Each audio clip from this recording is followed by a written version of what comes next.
this episode of the In the House podcast. We have a great chat today. So we're going to be talking about something that I've been wanting to talk about for a long time, which is, do we have the capability in these modern times to build a house that will last 1,000 years? You would think that would be simple to answer, but it might not be so simple.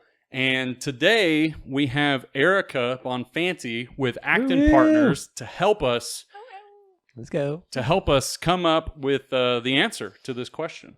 Yep. So some of the things that we are going to try to dive into, if we have time today, we're going to try to hit each one of these points. But, we'll talk about, the materials, the architecture, some passive comfort strategies, and, what are some flexible systems that could go along with, this type of home that's designed specifically for longevity. So that's what we're going to be talking about, and I'm super excited. But, before we get into that, Michael has some headlines for us.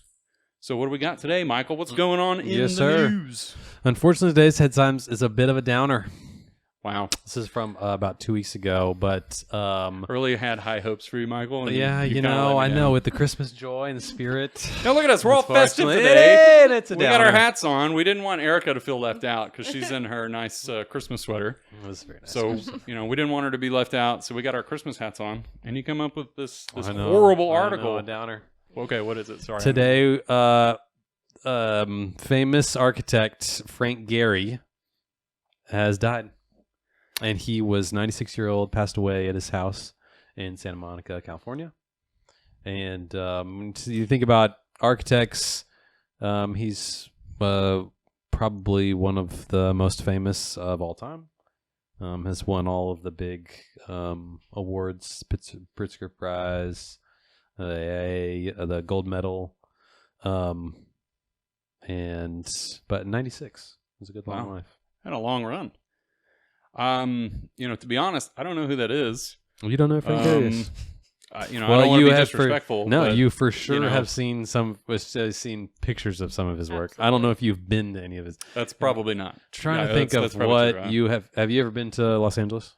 No. Okay. Well, I wouldn't dream of it. I love Texas. The symphony. Is that the big hall. titanium? Mm-hmm. Oh, okay. Yeah, the Disney that Opera one Hall. is pretty famous, isn't it? Yeah, that one.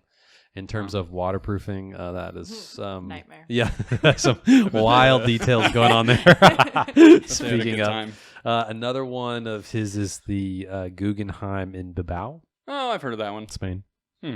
See, I know some of the buildings, similar but swooping. I don't know exactly. Don't know the I would imagine most people, if you showed them if you said Frank Gehry, you might not recognize his name, but if you show them a building, they'd be, oh yeah, I've seen that funky thing before. That's fair.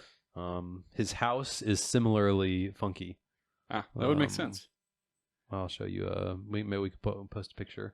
I mean, that makes the most sense, right? I mean, how weird would it be if he went home to some McMansion, cookie cutter, suburban home, just regular old house. But well, I'm sorry to hear that, Michael, Yep. and to anybody else out there who was a big fan of his. Mm-hmm. I mean, he certainly, even though obviously I didn't recognize the name, I know that these buildings that you're talking about, and they certainly help, shape the culture and have an impact on the world. So, he left his mark. So, good for him. That's what we can all dream of, is just having a lasting impact on the world. So, well, thank you for that. Erika, good to see you. Hi, you too. Thanks for having me. Yeah. Well, so you were actually a guest on the podcast before. I was gonna say, welcome back. Yeah. I'm gonna, skip the background and all the pleasantries, and I want to get right into this topic. Okay, first of all, I want your opinion. Do we have the capability to build a house that will remain durable and comfortable for 1,000 years? Absolutely. You think so? Yeah. That's possible. They already exist. I think really. I disagree, but I want to hear.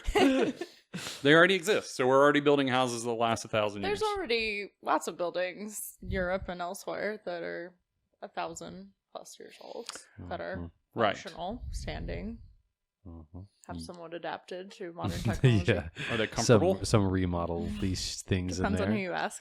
So this An is American or Well, You know, okay. See, this is what I was. Mm. Okay, yeah, this is. I think the ripple that kind of complicates this a little bit. Do we have the capacity to build a house or structure of any kind that'll last 1,000 years? Yes. Okay. Yes, we do. Yeah, wait. Yeah. One thing I would love you to clarify is house. Like what Dwelling? what's constitute? Yeah, I mean, for instance, does a castle count? Michael, god dang it, If you're- house. if I mean, you're come a on. king. This Yeah, isn't, yeah, right, yeah. this isn't complicated. A house, Mm. 3 bed, 2 bath. Let's just baseline right there. Good.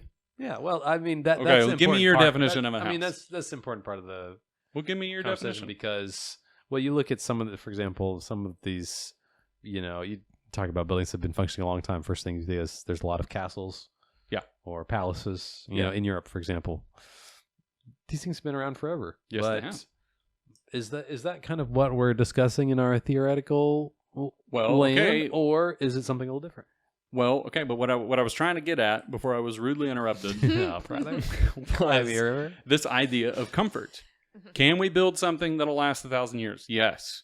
Mhm. Is it comfortable? I don't know. Mhm. I mean, that's Erica. That's to your point. Yeah. What is your definition of comfort? Right. If we were to get rid of all comforts, like no electricity, no running water, no nothing, it was just a simple structure to keep you out of the weather. Mhm. Yeah, for sure, we could build those all day. Mhm. Those wouldn't be hard. But if you want to talk about what I'm saying is to modern day standards. Okay, so we're in America. We have we have power. We have clean running water. We have all these nice amenities, internet, all that. So it's like, how do we incorporate those creature comforts, right, in a new build, right, coupled together, and it's designed and built to last 1,000 years. That's kind of my question, Mhm. right? Because of Fair course question. we can find buildings that last a long time, but they may not be very comfortable. They may not Mhm. have best plumbing or the best HVAC Mhm. or maybe no electricity. I don't know. Mhm. But how do we design and build something to the modern day standard of comfort, right here in America, that's going to last 1,000 years? That's, I think, is the problem. Hmm. I'm looking out there. I don't think we have anything. I might be wrong, Erica. Am I wrong on that? I mean, I think that the thing about comfort is it's not going to be a fixed answer long term, right? If we're talking about the next 1,000 years, what's comfortable to people now is not going to be comfortable 100 years from now, let alone 1,000 years from now, just because of climate changes and Yeah, everything that's a good else. And point. so, just like 1,000 years ago, what was comfortable to people is totally different than now, just as far as modern technologies and insulation strategies and conditioning and things go, right? So, yes, but the caveat is that it needs to be adaptable. And I know that was one of the big things we're going to talk about anyway, is ultimately we need to think about how you would construct that in a way that those things can be changed out over time, Yeah. or modified or Mhm. completely reconstructed in a way that adapts to future climate, future expectations of comfort, new weird things that are happening Yeah. Sure. around the world that we maybe won't be able to predict right now. Mhm. That's true. I mean, it is hard to foresee the future. But if we're looking at it, with today's lens, right? Like, what do we consider comfortable? And let's make the assumption that in 1,000 years, those people are going to want similar comforts, right? Mhm. Air conditioning. They're going to want a nice, cool, dry climate. Electricity, internet, running water. I mean, those seems like, Internet. well, Yeah. Just kidding. What? But kind of. I'm just Crazy. modern day comforts. Okay, I'm not saying it's necessary to the existence of humanity, but Internet's just gonna come out of everywhere Yeah, in it's 1,000 just- years from now. it's A probably just 1,000 going to be years from a now. chip in your brain, Yeah. and you won't even need Yeah, I was gonna say, You're hardwired gonna have the internet anymore. answers to everything. That's true. That's the direction we're headed. Yeah. Okay, so with that in mind, if we're designing something today, let's start at the bottom. Let's start with foundation. How might you design a foundation that's going to stand the test of time? There's so many threads. There's so many roads I know. that you can go down. So I think just from thinking about like the primary building structure perspective and looking at things that have worked and were resilient over time, you first of all need to pick the appropriate site. Right.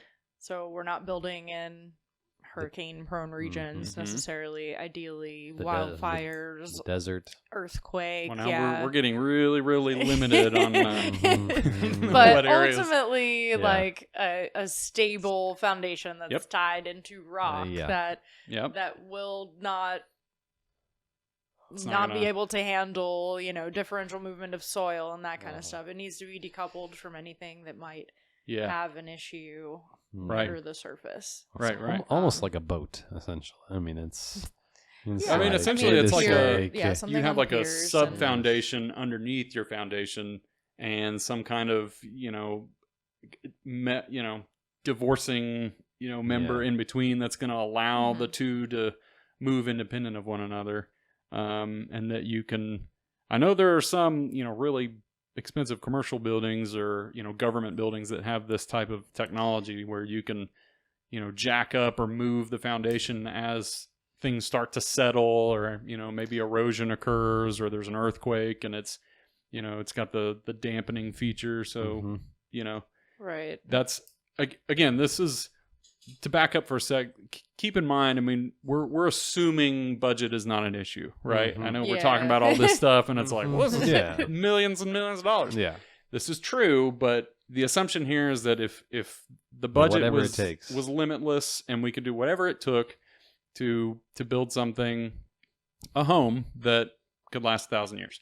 Anyway, so basically a sub foundation under your foundation that's going to allow the two to move independently.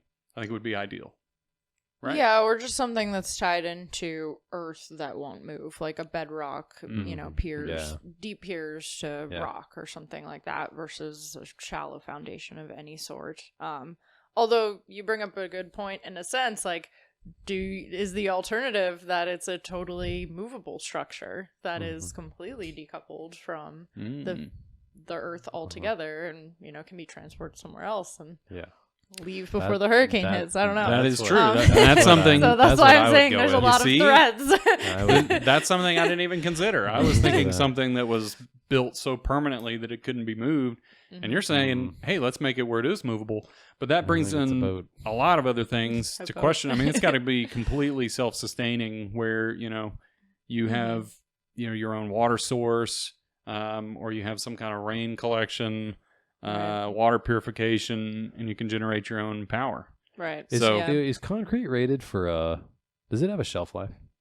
Y'all know? Erika? I mean, everything technically does. Yeah, right? I wonder. And that was what I was thinking of, when you originally posed this question to me. 150 years. Every material has the ability to degrade, right? That's true. We have way better concrete technology now than we did 1,000 years ago. Right. But we also have foundations of structures that technically still exist. They're obviously not in as good of shape now as they were then, but ultimately we have better concrete technology, so I think that we could come up with a concrete type foundation that could last that long. But it also requires protection, right? So not only do we want to adequately support it and decouple it from anything that might cause it damage, as far as the structure itself, then there's other things like water degrades concrete materials, especially reinforcing steel. So do we look at reinforcing steel and say, is there a way to make it more durable, or do we not use it? What about that could be interesting. I mean, I was reading a little bit. I mean, we have like fiberglass rebar, right? That doesn't degrade. Theoretically, over 1,000 years. Okay, that's true. Know. We haven't. That's true. Good point. That's the thing. We haven't really tested that yet. All of those types of materials, like, they do technically have some lifespan or half-life interval where they do degrade. They biodegrade. It's just a very long time. So I think you'd want to limit the use of anything that isn't time tested, and really stick to basics for that titanium main rebar. structure. Yeah, there you go. That might work. Yeah, I mean, anything that's a metal, is Potentially, Gold yeah. rebar. It's just, I mean, even stainless theoretically will corrode over time, right? I guess That's you true. could coat it with some sort of Yeah, they epoxy make coating or coated something. Maybe bar. that would help Mhm. give you Okay. 100 years. Yeah, That's true. And then 900 more to implementing go. cathodic Yeah. protection after that. So now, Yeah. if we're getting into like a more granular level, if we're looking at, waterproofing your foundation or your sub foundation, are there any practical ways to do that, or is it just a simple, we have to build up so many layers of protection in order to give us this amount of longevity, or I don't know. What do you think? Well, no. I mean, I think that any material that you select outside of base building structure ends up being something that will have to be replaced over time. So it needs to be constructed, maybe not under the slab, but you need to construct as much as possible in a manner that it can be excavated out and repaired, right? So if we're talking about a basement, like a full basement, not just a slab on grade with piers and grade beams, you don't want to dig it into limestone, obviously, because it's going to be exceedingly expensive to dig it back out. Right. So ideally it would be sited in an area where there's soil around, and in, I don't know, 100 years after the asphaltic waterproofing fails, you can dig it up and replace the waterproofing. Dang. The asphalt waterproofing only is rated for 100 I years. mean, We're gonna just get into this given my trouble real experience with courthouses and things, right? Oh, there really? were early like bituminous damp proofing products and that type of waterproofing that was used on foundations, and they technically are functional, but everything again outside of there has a over service life, time. so it embrittles or doesn't manage cracks very well or something like that. But I definitely wouldn't use any low VOC crap, no offense, but you want to use the good stuff. Right, exactly. Asphalt's still available, slap it on there. Put it on there, baby. Yeah. Would you recommend doing like different, I mean, let's assume that, I mean, that doesn't really sound possible to like go and, undermine your whole foundation and replace the waterproofing, or the vapor barrier. The underlying, underneath. So if we're designing something with that in mind, I mean, what are we looking at? I mean, we're looking at, multiple layers or layers of redundancy built in? You could. I mean, even like a polyethylene vapor barrier has a service life. It does degrade over time. So I think what you're looking at is how do we manage the moisture in a redundant way that's not a membrane, right? Yeah. So drainage is obviously something that can be replaced over time. Perimeter French drainage, you'd want the footprint to not be so expansive that you need additional subsurface drainage that then is buried under the slab and you can't get to. But I think reducing the hydrostatic pressure reduces reliance on the waterproofing as the only barrier. And then interior finishes come into play as well. So if we did have some amount of moisture coming through, we don't obviously want a floor or wall finishes in that area that is going to be sensitive to moisture. So concrete's up. So if you did have a basement or a crawl space where you had access to, this sub foundation, is there a way maybe to, and this probably adds complication, but pull the moisture out from the inside, like where you're dehumidifying the slab from the top and pulling the moisture up and making sure that even if it does get wet, hey, we're pulling that out and it's drying? Yeah, I mean, ultimately that if we're playing through the scenario of fixed structure, concrete foundation, moisture's coming through, then yes, there's ways of managing that moisture from the interior, dehumidification. I mean, we're talking about vapor drive, not liquid water. If there's a substantial liquid water issue, that's again more of a drainage solution or waterproofing solution on the outside. But for minor levels of moisture, dehumidification, there's also epoxy vapor barriers and things that you can install on the interior side that will limit moisture transmission through. So there's some interior treatments. alternatively, kind of going back to what I said earlier, there is an option. Like, we have a lot of pier and beam structures that don't have, obviously, below grade space in Austin. That would be considered a relatively movable structure in a sense. You can technically lift those up and ship them somewhere else. So that's true. You can just as easily lift them up and completely replace the foundation as many times over as you wanted to, technically. And as long as the new foundation is shallow and, you know, repairable or replaceable or whatever, that's another option. That's a really good point. Just lifting it up, the whole thing up to where you have access to underneath. I didn't even think about that. And then you have built-in flood protection. Yeah, that's true. Yeah, it's interesting. My mind kind of goes two directions. One, it's like build as heavy and like durable as possible. Right. And like basically creating a castle, like masonry walls. I mean, when you look at old it's just structures, that's probably great. But the other direction you could go is like, wow, you could build something like that that's light. It's wood framed. It's on piers. Maybe it has a basement. Yeah. But it's something like that where you can, take the, house off, update, repair, whatever. I like that because pipes are exposed. So that's true. Right. Because eventually, whereas whatever pipe you use, PVC, PEX, cast iron, doesn't matter. It's going to need to be replaced. So, if you're burying that in a foundation. Yeah, so I like the basement idea. Yeah, I like that. I think I'm leaning that route now. There's two different ways to do that. Yeah. Well, I don't want to harp on foundations too much because we got a lot of ground to cover, but we haven't even made it out of the ground yet. I mean, it's very important for the rest of the building. It's super important. I say the most important. Yeah. So, so then as we're working up, we're getting out of the ground. Now we're talking about the walls and the roof and kind of defining this living structure. I don't know. Do you think wood is out of the game, or are we going to stick with concrete? And, I was even thinking aerated concrete. I mean, that has some thermal properties to it, makes it better than just plain concrete block. I don't know. I'm interested to hear your thoughts. I mean, it seems like wood is kind of out.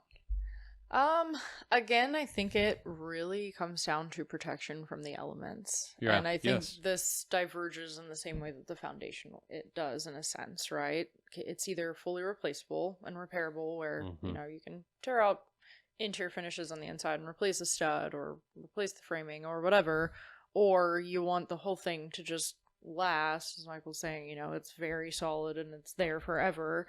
That's what I want. And it stays solid and there forever. No framing. Yeah, exactly. Stone. Is this your house? Are we designing your house right now? He's getting free consulting advice again, isn't he? That's how I want it. But this is my point: is if you have to go back and replace something, could you say that then the house has lasted? Like, as soon as you're tearing all the walls down and replacing it, well, the house has officially not lasted, So, I mean, not all of them, right? I think there's as something long about as it. there's continual protection provided and Right. continual maintenance, I think there's then care. It's part of the theoretically that those materials should not degrade. They're not going to degrade of their own accord. They degrade from moisture exposure. Yeah. I mean, termites let's eliminate that. Well, I mean, for example, seal it up. HVAC. If you were going to provide air conditioning, well, the machines aren't going to You're right. run for 1,000 years. They're going to need to be replaced or refurbished or however you term that. But there's some sort of upkeep. You're correct. I mean, and we'll kind of get into the maintenance aspect of it, but you are absolutely right. I mean, these mechanical systems and plumbing systems just they're not going to last that long. So it's like designing it in a way where all of these things are accessible and you could easily replace them. I mean, that's going to be a huge, critical factor in this. But as we're looking at the walls, and even the roof, we're saying wood is gone. It's going to have to be some kind of concrete. I mean, even a concrete precast panel maybe to form your walls and roof. I mean, can you even I guess you can do steel, if you need some steel structure. Yeah, potentially. I mean, again, I think anytime you're introducing things like this, you do still have a service life of the reinforcing. Yeah. It's in a concrete panel or with steel. it has the potential to corrode, and it's not in a way that much different from wood, that it requires a moisture source or something similar to cause it to degrade. Right. So I don't know. I would place all of those in the same category as wood framing, to be honest with you, because I think they have some, 100-ish year service life without maintenance. Yeah. That past that interval, there's potentially a problem. Yeah, there's competition. The only thing that we know that works is stone or unreinforced concrete, right? Where we have obviously historic data saying that these things do last, especially in a mass wall There you go. application. And then you also have the benefit, the mass provides several other benefits that other things don't, right? So any framed wall structure is going to have additional insulation and cavities and weather protection and everything else. With a mass wall, once you hit a critical point of depth of wall assembly, it is doing a lot of passive conditioning and control of the elements between the inside and the outside. I don't want to say it's a replace of an insulated building, but it's serving a lot of other jobs that we now use individual materials to do. That makes sense. Yeah. And could you, is there a way to, of course there's a way where you kind of combine, the best of both worlds, where maybe you do have a mass wall, on the outside that serves as your, your barrier to the elements, and then and that's like your shell, and then you basically have like a house in a house, where you could have something that's, maybe it is wood framing, or it is also out of concrete, and and that way that outer layer is really what's taking the beating and preserving that layer inside. Yep. I think that would be kind of the best way to approach it. And I sent you a sketch that I was working on of basically that same idea of a house within a house, and then leaving a void to circulate, not conditioned air, but dehumidified air in between the two shells or the two structures.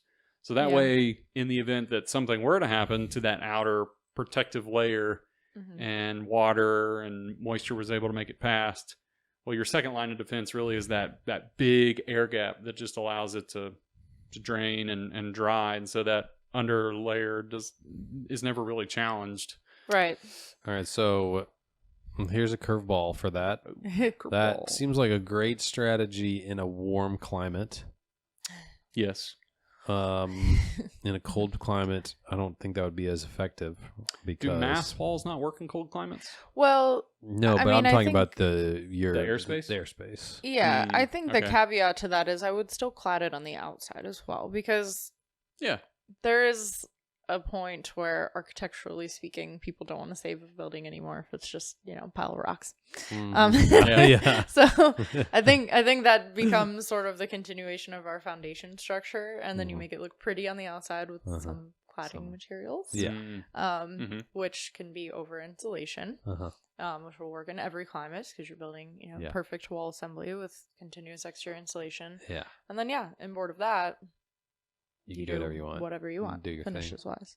And then that cladding can be replaced if it needs to be. Well, that makes sense. The perfect wall assembly. The perfect wall assembly. I like that. I think we just came up with it. All right. So, we kind of talked about... Sounds kind of like EFIS. Oh.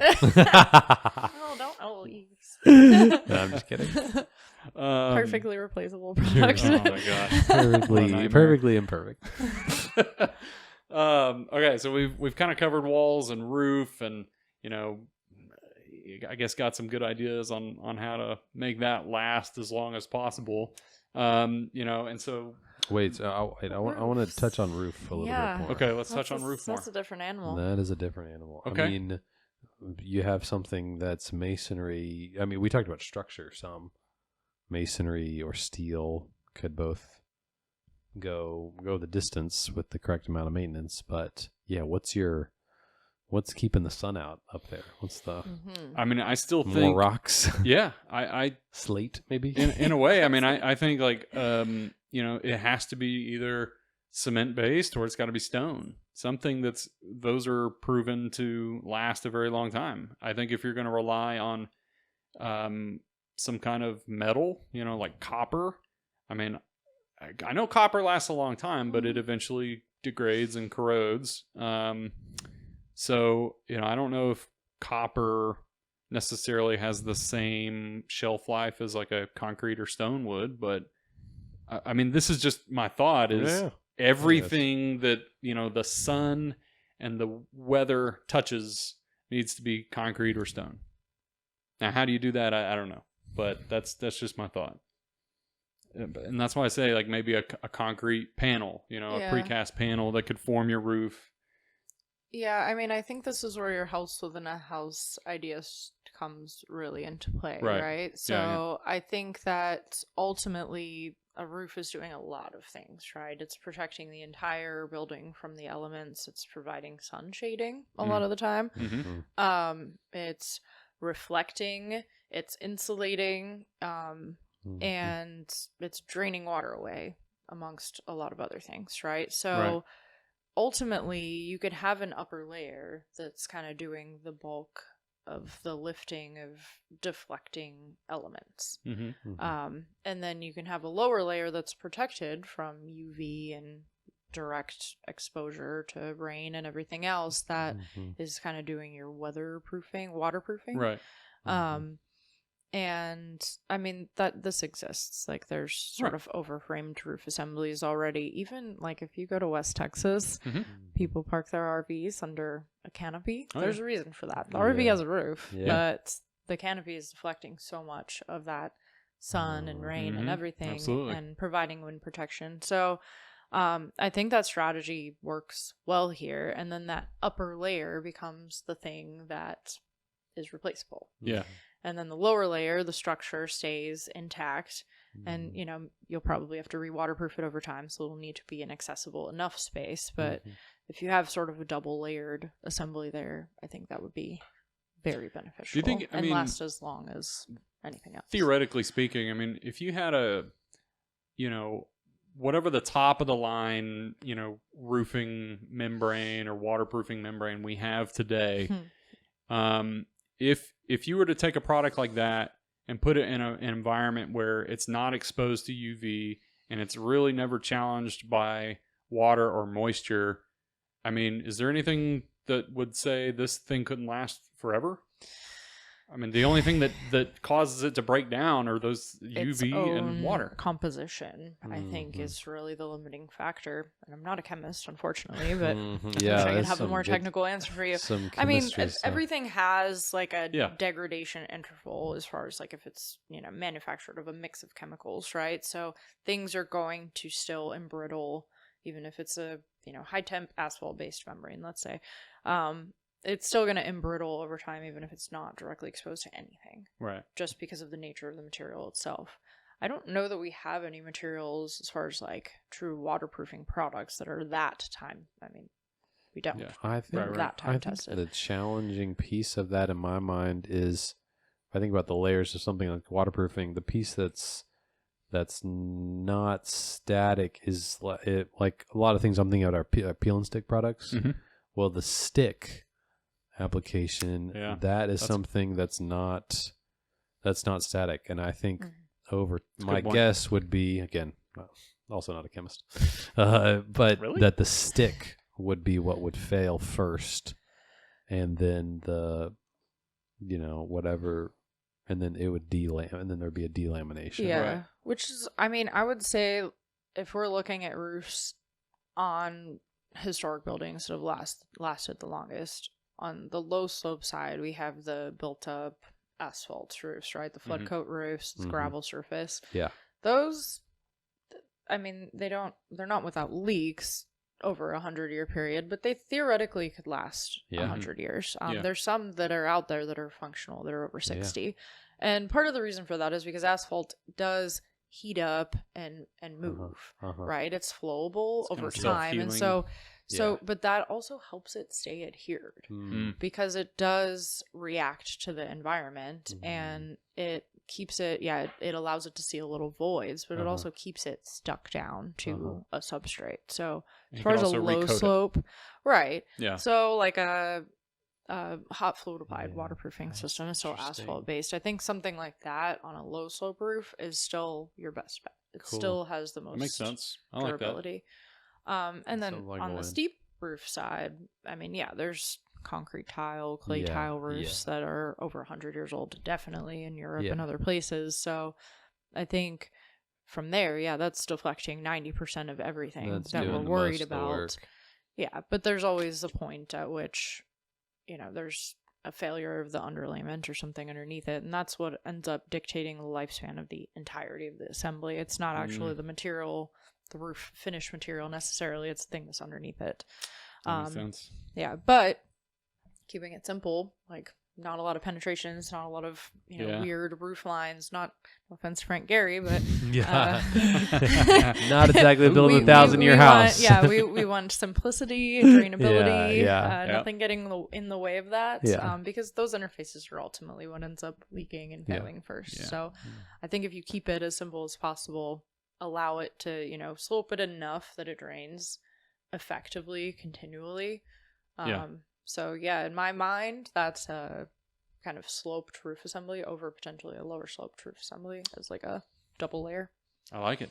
But metal could last almost as long. Yeah. In those. What if you? I mean, heck. And it's reflective. Be redundant and have a combination of hot mop, bituminous type roof with a metal on top, and then concrete.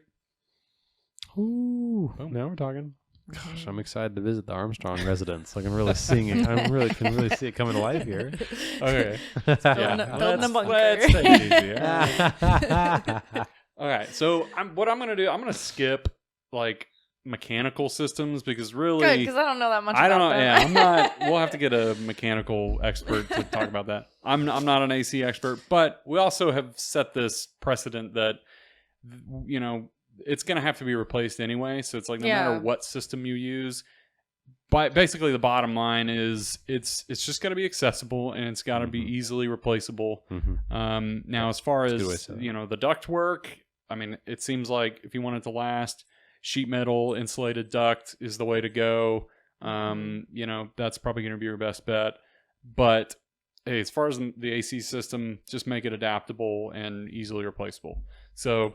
Skipping over that, but I want to get into a little bit about the architecture because that's a component of this that is, you might not think about, which is the design of the building and making it to where it's, the type of structure that it's got a style that just is time tested and it's going to last and be appealing to. Generations 1,000 years from now. So, I don't know if you have any thoughts on that, Michael, as far as I mean, it's the modern farmhouse. That's gonna it's gonna be the winner. It's just, I tell you, I'm done with you, Michael. That's it.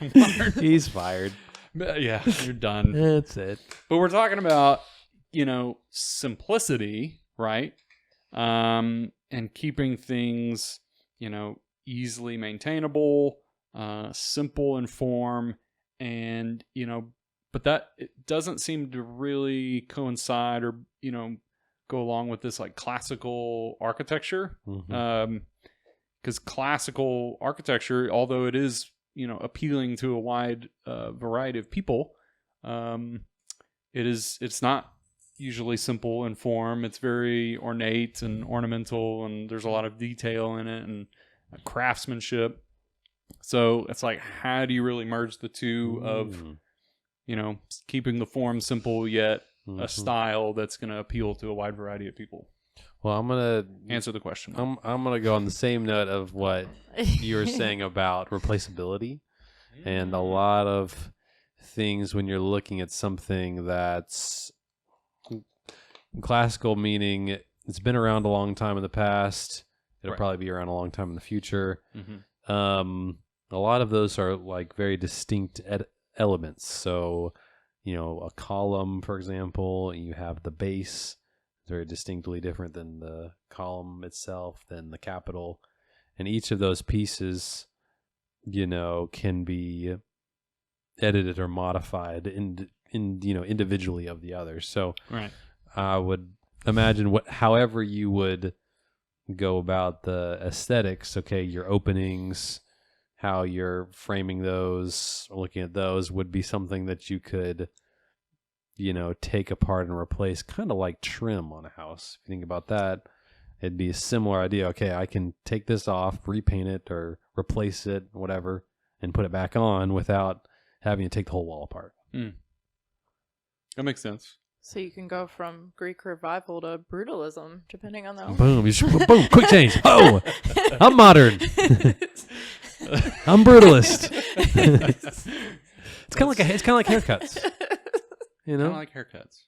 Explain. What do you mean? Well, I mean, one day you can go from long-haired hippie to That's true, Michael. short-haired. That's you. You're talking about yourself. Boom, right there. Gosh, you saw him with the Jesus hair, right? Yes, I There's did. some- Oh my gosh. R.I.p. Yeah, he really That was cleaned back up his before I act. had a kid, so Yeah, you gotta be serious. respectful Yeah, now. exactly. Oh man.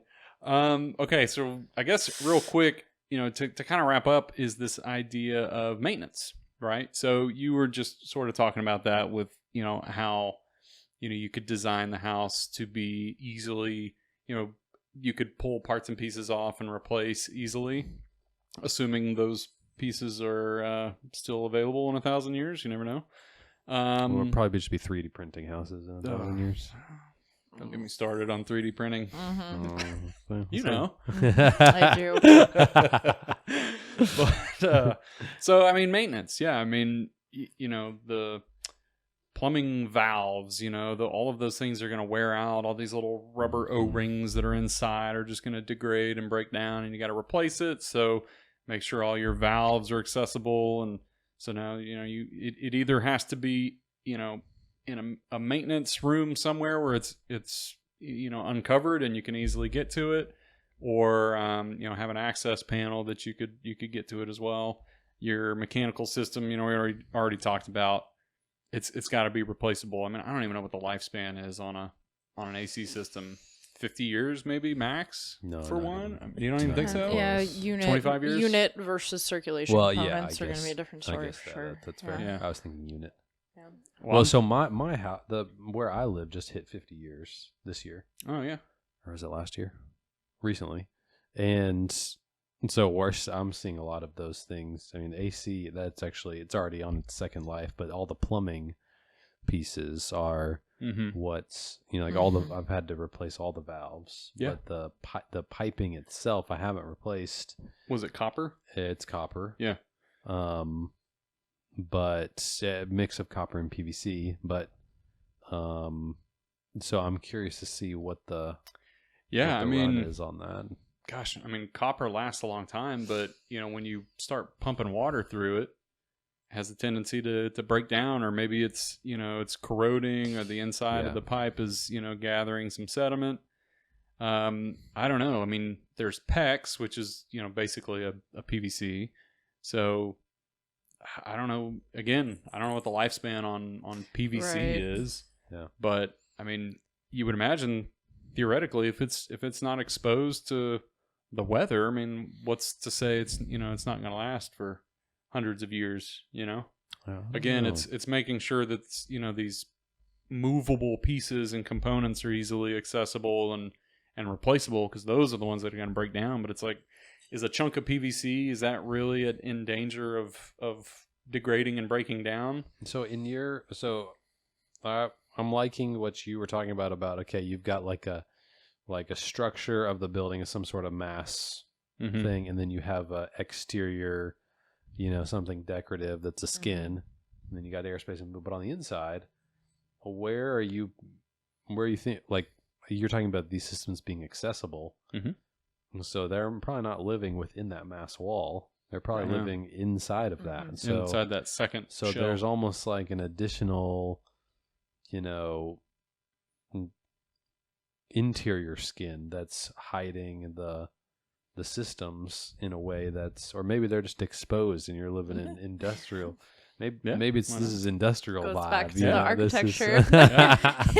I mean, you know, when you first asked this question, my first thought was like doomsday bunker Yeah. type thing, and now I was looking at some of those things like, oh, like what did they do for this kind of thing? And it's very much like the plumbing pipe runs along the wall, and you see it every it's day. all Like, exposed. Yeah. I don't know that that's really actually That's livable more- long term. that's more function over but- form, Yeah, I think. exactly. Like- I think people just drive themselves crazy living there. Yeah. Well, and so interestingly, I do think architecture plays a pretty big component in the overall longevity, Yeah. just in as far as people don't want to tear it down and replace it with something that's cooler. Yeah, Right. that's Right. Like interesting. even if it's Yeah. built to last that long, Yeah. you don't want it to just be like Exactly. a weird concrete box that Yeah. has, a That's concrete roof over the top of it. Yeah. People are going to be like, what is this? This is super interesting. so it needs to be highly designed in Uh-huh. a sense. Like it needs to have some architectural significance that's worth saving, Yeah. in addition to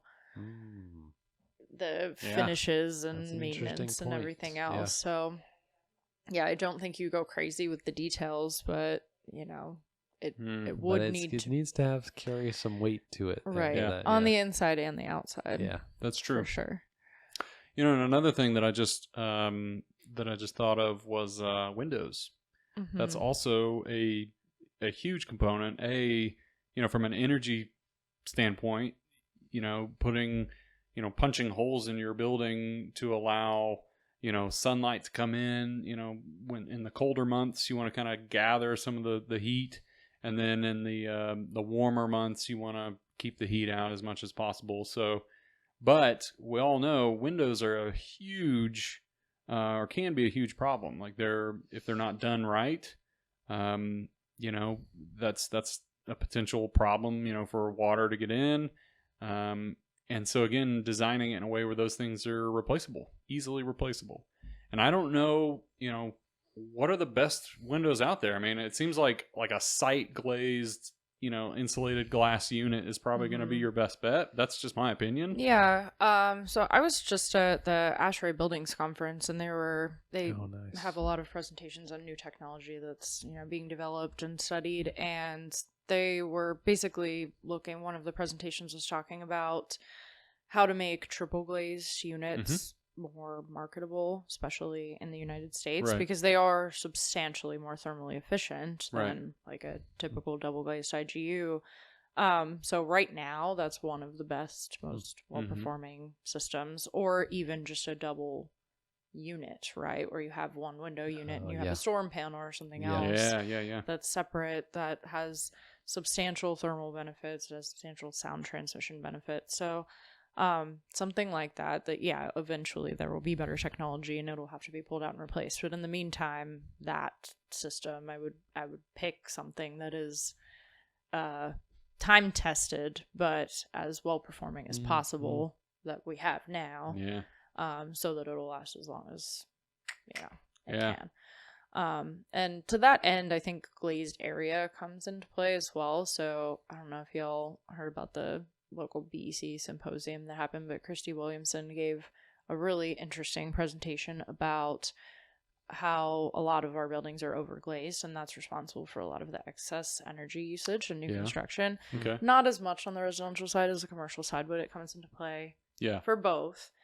So I think the strategy of, daylighting and effective glazed area and putting glass in places where it does benefit you from, solar radiation perspective, views, making the building pretty, but you're not overglazing and negatively impacting the thermal performance is So no just as just important. huge walls of glass. It's like Right, if no, stay away from basically you that. need a window here, for egress, but also just to get some daylight. But it's only where it's needed. It's not you're not going crazy with the glass, which you seem on board with that.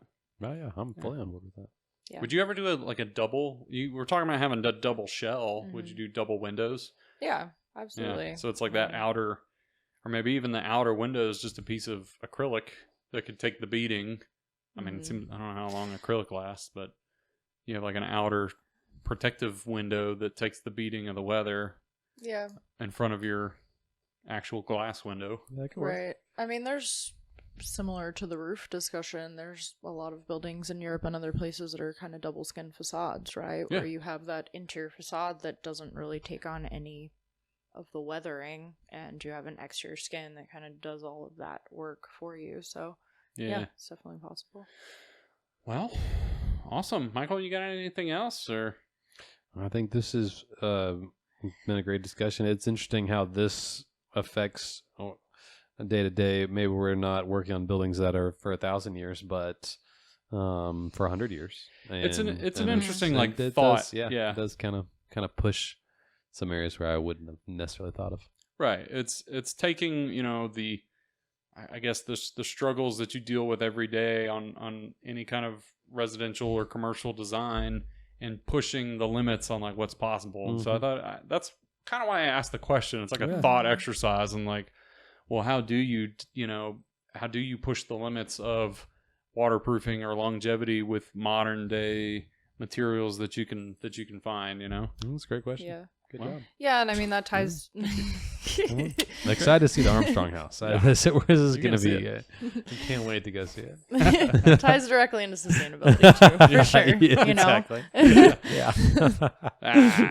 Sustainability. So I good. mean, I'm always pushing for more durability on things. Like a lot of my Yeah, consulting, right. yes, it has I to do bet. with water leakage and air leakage Yeah, and things like that's- that. But when you can buy one roof instead of two, a lot of people that I work for aren't building the buildings to keep occupying them long term. Sure. It's a quick sell and make a profit, and they don't really think very much about the occupants, and ultimately the occupants are the focus here, right? It's not Yeah. actually the building, it's who's using it. Yeah. And if you build something with the intent of durability, people are going to want to save it Yeah. much more. 100%. Yeah, and I think that's why I'm more interested in this thought process of like thinking of like a home versus just a building, an office building, Mhm. because there's I think there's more of a emotional investment in it as well. I mean, if it's something that you're building, with the idea that your ancestors or the people coming after you, your kids and your grandkids and all them can enjoy as well, Mhm. then you're gonna want to build this in a way that's gonna last as long as possible. It's not just an office building. It's you're protecting it for the generations to come. Yeah. But man, I thought that was great, Erika.